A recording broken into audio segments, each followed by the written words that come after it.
बिस्मिल्लाहिर्रहमानिर्रहीम, अस्सलाम वालेकुम। लाहौर स्मार्ट सिटी में सेकंड बैलेटिंग के हवाले से बहुत से लोगों का शिकवा है कि उनके साथ नाइंसाफ़ी हुई है और वो एक्सपेक्ट कर रहे थे कि उनके प्लॉट नंबर्स ओवरसीज सेंट्रल या एग्जेक्टिव सेंट्रल यानी फेज़ 1 में लगाए जाने थे, लेकिन वो फेज़ 2 यानी ओवरसीज ईस्ट और एग्जेक्टिव ईस्ट में उनके प्लॉट नंबर्स लगा दिए गए हैं। आप जानते हैं कि उसी दिन ही जो 3.5 मरला की चॉइस सिलेक्शन थी, उस हवाले से भी ये सारा अमल जारी था और हम चूंकि उसमें बहुत ज़्यादा मसरूफ़ थे तो इस वजह से सेम डे उस पर बात नहीं हो सकी। तो मैंने सोचा कि कुछ चीज़ें आज आपके सामने रखते हैं।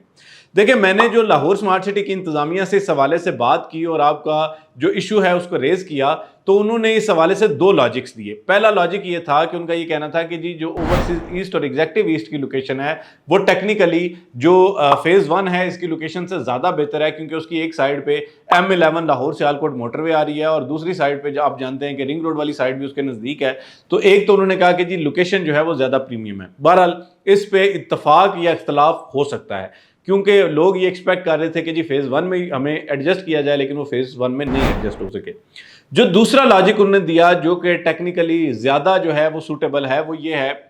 कि लाहौर स्मार्ट सिटी की इंतजामिया ने बताया कि जब हमने ओवरसीज सेंट्रल और एग्जेक्टिव सेंट्रल की बैलेटिंग की थी चॉइस सिलेक्शन वाली, उसमें बहुत सारे लोगों ने चॉइस सिलेक्शन में यानी जो एक्सपेक्टेशन थी उससे ज़्यादा लोग चॉइस सिलेक्शन में चले गए और उन्होंने अपने प्लॉट नंबर सेलेक्ट कर लिए थे। अब लाहौर स्मार्ट सिटी के पास एक ही ऑप्शन था, या तो इन लोगों को पेंडिंग छोड़ दिया जाता या दूसरी ऑप्शन ये थी कि इनको ओवरसीज ईस्ट में अकोमोडेट किया जाता। लाहौर स्मार्ट सिटी की इंतजामिया ने काफ़ी सारे लोगों को, यानी सब लोग नहीं अकोमोडेट हुए, उधर भी ओवरसीज ईस्ट में बहुत कम लोग गए हैं, लेकिन जब अवेलेबिलिटी नहीं थी, यानी मिसाल के तौर पे ओवरसीज सेंट्रल में 500 प्लाट थे, अगर एक मिसाल दे रहा हूँ, इससे ज़्यादा ही थे वैसे, अगर 500 प्लाट थे और चॉइस सिलेक्शन वालों ने 450 प्लाट सिलेक्ट कर लिया तो पीछे 50 प्लाट बचे थे, लेकिन जिनके पास एक्नॉलेजमेंट स्लिप थी वो ज़्यादा लोग थे, तो इस वजह से उनको ओवरसीज ईस्ट में जो है वो अकोमोडेट किया गया है। आप जानते हैं ओवरसीज ईस्ट का अगर आप मास्टर प्लान देखें तो वहाँ पे जो है वो मैंने पहले भी वीडियोस में बताया था कि एक बहुत बड़ा लेगून यानी झील बन रही है। इसके अलावा ग्रीन एरिया वहाँ पे ज़्यादा है और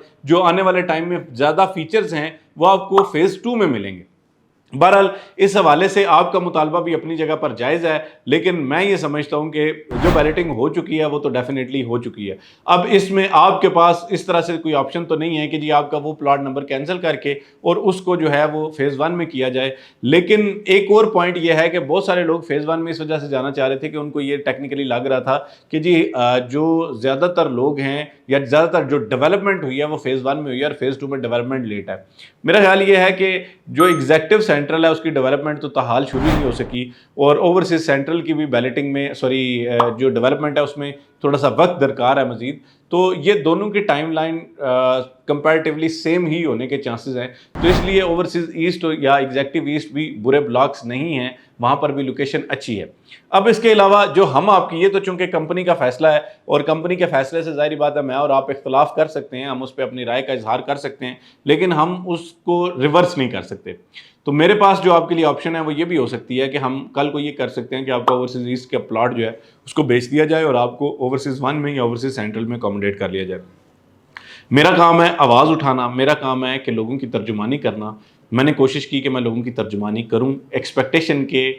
ख़िलाफ़ ये चीज़ हुई, यानी खिलाफ तवक्को हुई, तो इस वजह से लोगों को वक्ती तौर पे बुरा ज़रूर लग रहा है, लेकिन शायद आने वाले टाइम में ओवरसीज़ ईस्ट की मार्केट शायद ओवरसीज़ सेंट्रल से भी बेहतर हो सकती है। ये तो वल्लाह आलम क्या सूरत हाल होती है, लेकिन जो पॉइंट्स थे, जो बात थी, जो बहुत सारे लोगों ने मुझसे मुतालबा किया कि जी आप लाहौर स्मार्ट सिटी की इंतज़ामिया से बात करें, मैंने उसके हवाले से बात भी की। जो 2 मुझे उनके रिस्पॉन्सेज आए मैंने अब तक वो भी पहुँचा दिए। और इसके अलावा जो मज़ीद आप कोई भी अपनी राय का इज़हार करना चाहते हैं तो कमेंट सेक्शन ओपन है, आप अपनी राय का इज़हार कर सकते हैं, हम उस पर भी इंशाल्लाह बात करेंगे। आज तक वीडियो के लिए इतना ही। फ़ी अमान अल्लाह।